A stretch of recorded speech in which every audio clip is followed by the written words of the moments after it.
ഈശോ മിശിഹായ്ക്ക് സ്തുതിയായിരിക്കട്ടെ. ഈ വീഡിയോയിൽ വിശുദ്ധ പൗലോസ് ഗലാത്യയിലെ സഭയ്ക്ക് എഴുതിയ ലേഖനത്തിലെ 3-ാം അധ്യായത്തിൽ നിന്നുള്ള 65 ചോദ്യോത്തരങ്ങളാണ് അവതരിപ്പിക്കുന്നത്. ചോദ്യോത്തരങ്ങളിലേക്ക് കടക്കാം. ചോദ്യം 1. ഗലാത്യ 3-ാം അധ്യായത്തിൻ്റെ ആരംഭത്തിൽ വിശുദ്ധ പൗലോസ് ഗലാത്യക്കാരെ അഭിസംബോധന ചെയ്യുന്നത് എപ്രകാരമാണ്? ഉത്തരം: ഭോഷന്മാരായ ഗലാത്യക്കാരെ. ചോദ്യം 2.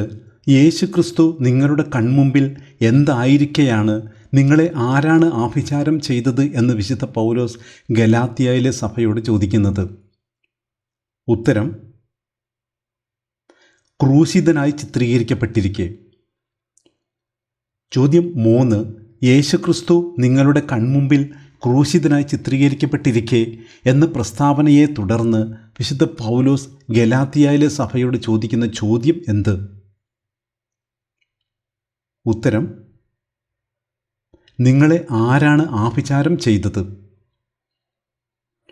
ചോദ്യം 4. നിങ്ങൾ എന്തിനെ സ്വീകരിച്ചത്?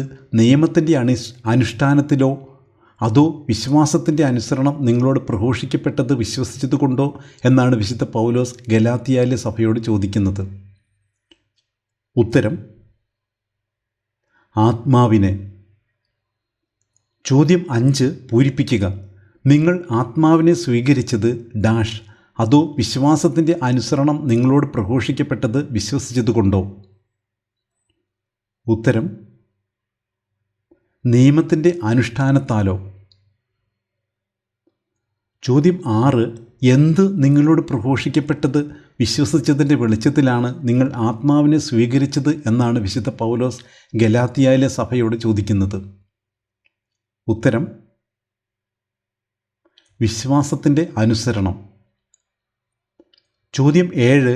എവിടെ ആരംഭിച്ചിട്ട് ഇപ്പോൾ ശരീരത്തിൽ അവസാനിപ്പിക്കുവാൻ മാത്രം ഭോഷന്മാരാണോ നിങ്ങൾ എന്നാണ് വിശുദ്ധ പൗലോസ് ചോദിക്കുന്നത്? ഉത്തരം: ആത്മാവിൽ. ചോദ്യം 8. ആത്മാവിൽ ആരംഭിച്ചിട്ട് ഇപ്പോൾ എവിടെ അവസാനിപ്പിക്കുവാൻ മാത്രം ഭോഷന്മാരാണോ നിങ്ങൾ എന്നാണ് വിശുദ്ധ പൗലോസ് ചോദിക്കുന്നത്? ഉത്തരം: ശരീരത്തിൽ. ചോദ്യം 9. നിങ്ങൾ സഹിച്ചവയത്രയും വ്യർത്ഥമായിരുന്നുവോ എന്ന ചോദ്യത്തെ തുടർന്നുള്ള വിശുദ്ധ പൗലോസിൻ്റെ പ്രസ്താവന എന്ത്? ഉത്തരം: തീർത്തും വ്യർത്ഥം. ചോദ്യം 10. ഗലാത്യക്കാരുടെ ഏത് അനുഭവത്തെക്കുറിച്ചാണ് വ്യർത്ഥമായിരുന്നുവോ തീർത്തും വ്യർത്ഥം എന്ന് പൗലോസ് പ്രഖ്യാപിക്കുന്നത്? ഉത്തരം: സഹിച്ചവയത്രയും. ചോദ്യം 11. ഗലാത്യ 3:5 യേശുക്രിസ്തു ഗലാത്യക്കാരുടെ ഇടയിൽ പ്രവർത്തിച്ച 2 കാര്യങ്ങൾ പൗലോസ് എടുത്തു പറയുന്നുണ്ട്. ഇതിൽ ആദ്യം പറയുന്നത് എന്തിനെക്കുറിച്ചാണ്?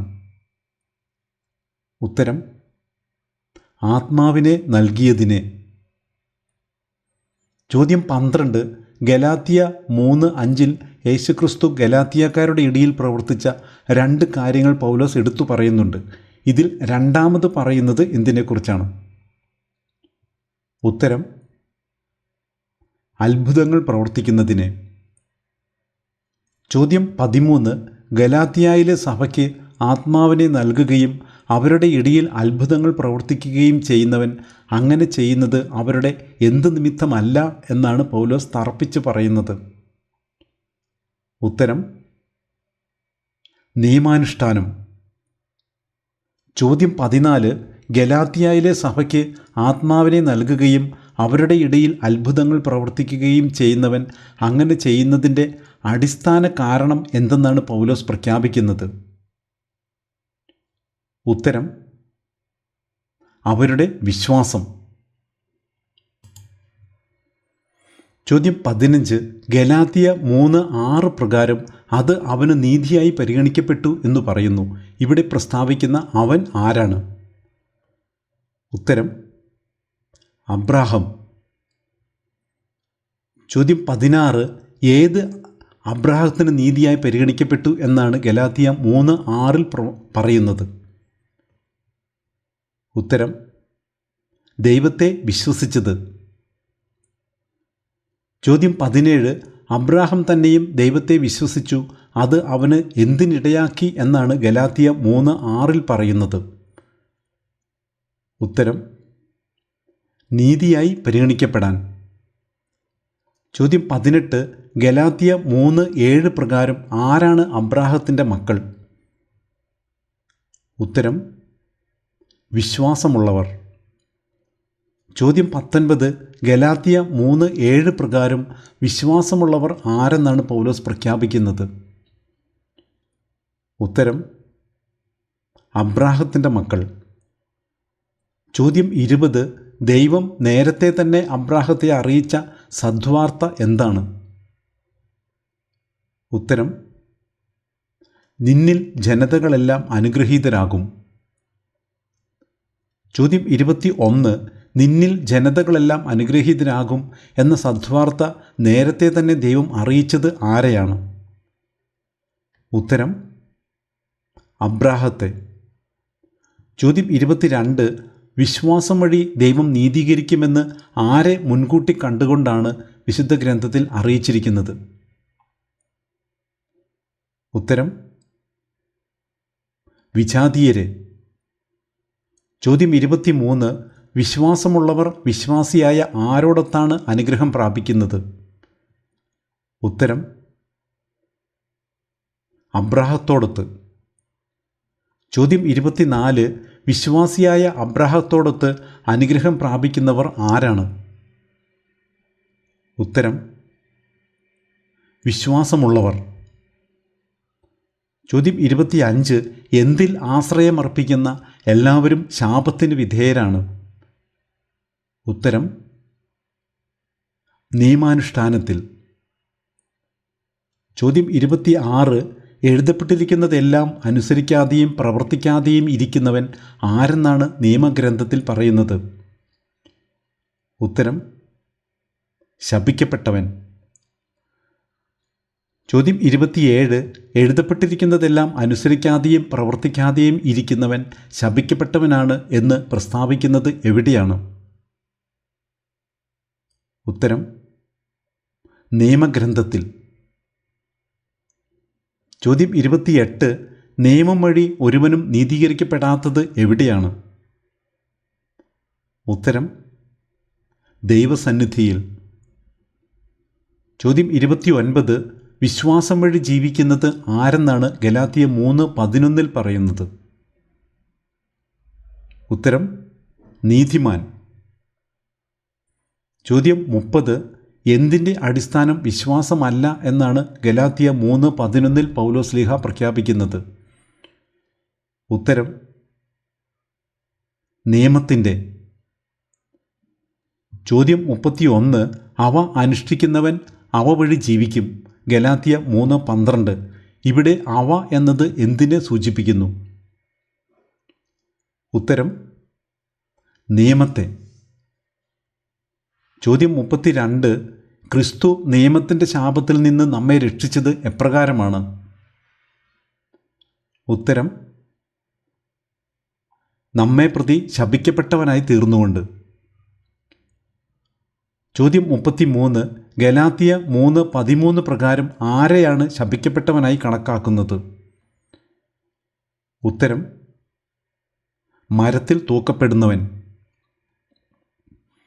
ചോദ്യം 34. ആർക്ക് ലഭിച്ച അനുഗ്രഹമാണ് യേശുക്രിസ്തു വഴി വിജാതീയരിലേക്ക് വ്യാപിച്ചത്? ഉത്തരം അബ്രാഹത്തിന്. ചോദ്യം 35. അബ്രാഹത്തിന് ലഭിച്ച അനുഗ്രഹം ആരുവഴിയാണ് വിജാതീയരിലേക്ക് വ്യാപിച്ചത്? ഉത്തരം യേശുക്രിസ്തു വഴി. ചോദ്യം 36.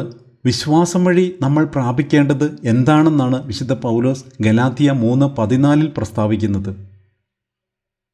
ഉത്തരം ആത്മാവിൻ്റെ വാഗ്ദാനം. ചോദ്യം 37. ഒരുവൻ്റെ ഉടമ്പടി ഒരിക്കൽ സ്ഥിരീകരിച്ചതിന് ശേഷം പിന്നീട് 2 കാര്യങ്ങൾ ആരും അതിൽ ചെയ്യാറില്ല എന്ന് ഗലാത്യ 3:15 പറയുന്നു. ഇതിൽ ആദ്യത്തെ കാര്യം എന്ത്? ഉത്തരം അസാധുവാക്കാറില്ല. ചോദ്യം 38. ഒരുവൻ്റെ ഉടമ്പടി ഒരിക്കൽ സ്ഥിരീകരിച്ചതിന് ശേഷം പിന്നീട് 2 കാര്യങ്ങൾ ആരും അതിൽ ചെയ്യാറില്ല എന്ന് ഗലാത്യ 3:15 പറയുന്നു. ഇതിൽ രണ്ടാമത്തെ കാര്യം എന്ത്?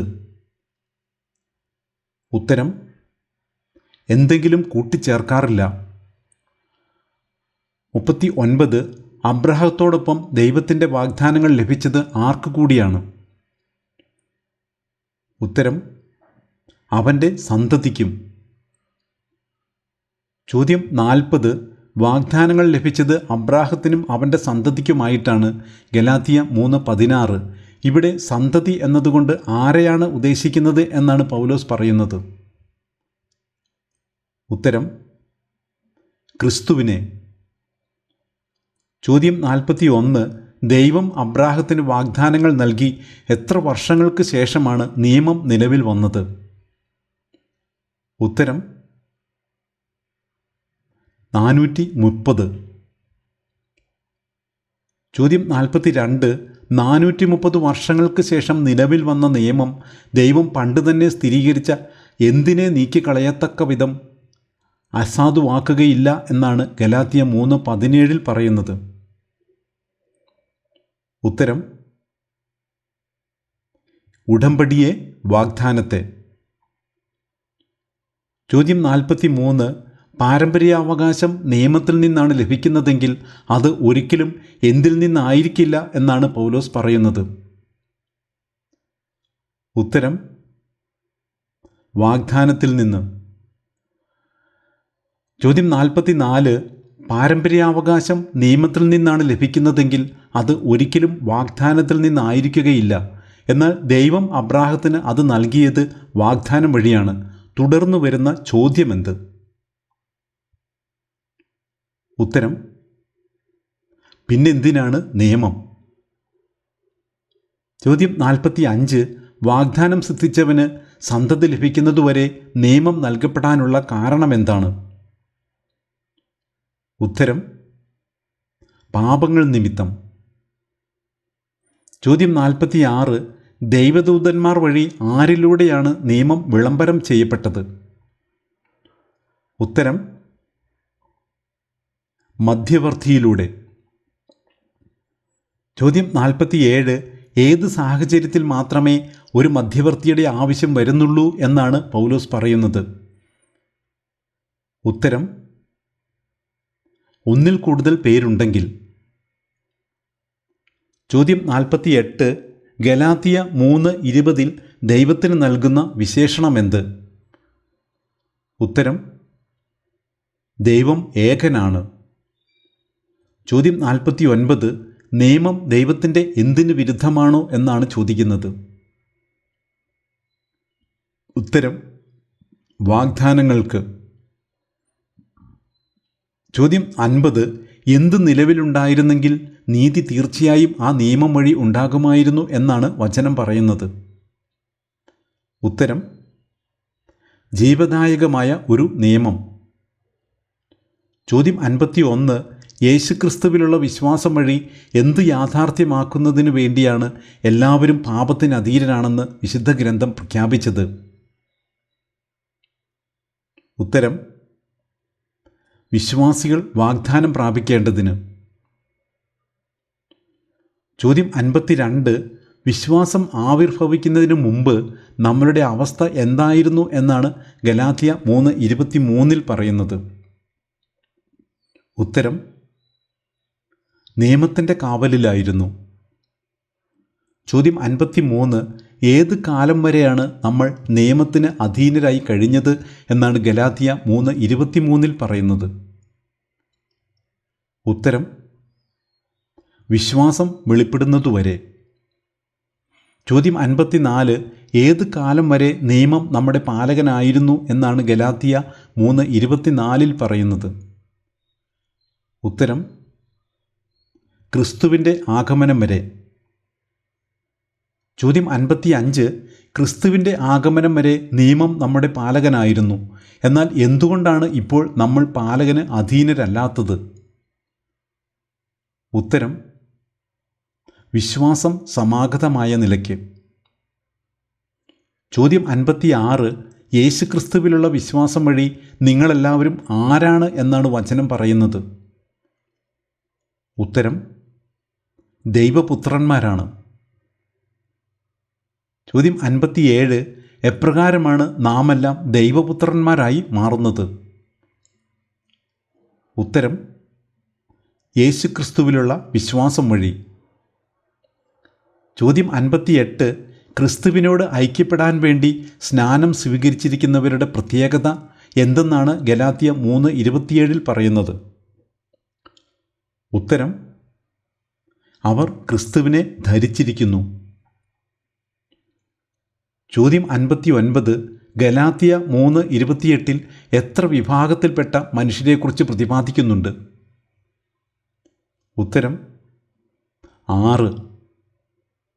ഗലാത്യ 3:28 വിവിധ വിഭാഗങ്ങളിൽപ്പെട്ട മനുഷ്യരെക്കുറിച്ച് പ്രതിപാദിക്കുന്നതിൽ രണ്ടാമത് പ്രതിപാദിക്കുന്ന വിഭാഗം ഏത്? ഉത്തരം ഗ്രീക്കുകാർ. ചോദ്യം 61. നിങ്ങൾ ക്രിസ്തുവിനുള്ളവരാണെങ്കിൽ നിങ്ങൾ ആരാണ് എന്നാണ് വിശുദ്ധ പൗലോസ് ഗലാത്യ 3:29 പറയുന്നത്? ഉത്തരം അബ്രാഹത്തിൻ്റെ സന്തതികളാണ്. ചോദ്യം 62. ഗലാത്യ 3:6 സമാനമായി പഴയ നിയമത്തിൽ പറയുന്ന വാക്യമേത്? ഉത്തരം ഉൽപ്പത്തി 15:6. ചോദ്യം 63. ഗലാത്യ 3:11 സമാനമായി പഴയ നിയമത്തിൽ പറയുന്ന വാക്യമേത്? ഉത്തരം ഹബക്കുക്ക് 2:4. ചോദ്യം 64. ഗലാത്യ 3:17 സമാനമായി പഴയ നിയമത്തിൽ പറയുന്ന വാക്യമേത്? ഉത്തരം പുറപ്പാട് 12:40. ചോദ്യം 65. അധ്യായവും വാക്യവും ഏത്? യേശുക്രിസ്തുവിലുള്ള വിശ്വാസം വഴി നിങ്ങളെല്ലാവരും ദൈവപുത്രന്മാരാണ്.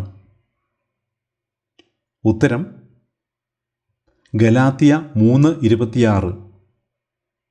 ഇതോടെ ഈ സെറ്റിലെ ചോദ്യങ്ങൾ അവസാനിക്കുകയാണ്. So thanks for watching. കർത്താവായ യേശുവിൻ്റെ കൃപ നാം ഓരോരുത്തരോടും കൂടി ഉണ്ടായിരിക്കട്ടെ. ആമേൻ.